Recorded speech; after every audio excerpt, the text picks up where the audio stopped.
Hi అండి, మీకు మీ కుటుంబ సభ్యులకు దీపావళి శుభాకాంక్షలు.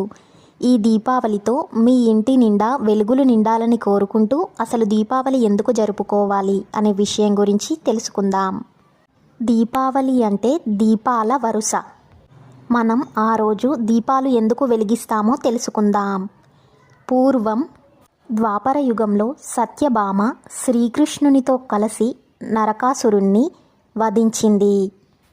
మరియు త్రేతాయుగంలో రాముడు రావణుణ్ణి వధించాడు. దానికి గుర్తుగా అయోధ్యవాసులందరూ దీపాలు వెలిగించి సంబరాలు చేసుకున్నారు. అదే దీపావళి అయ్యింది. పాండవులు కూడా తమ వనవాసాన్ని ముగించుకొని రాజభవనం చేరుకున్నారు. అందుకు గుర్తుగా దీపావళి జరుపుకున్నారు. నేనిచ్చిన ఈ ఇన్ఫర్మేషన్ మీకు నచ్చినట్లయితే నా ఛానల్ని like, share, comment and subscribe చేయండి. అలాగే ఇలాంటి ఆసక్తికర విషయాల కోసం మన ఛానల్ని సబ్స్క్రైబ్ చేయండి. Thank you for watching.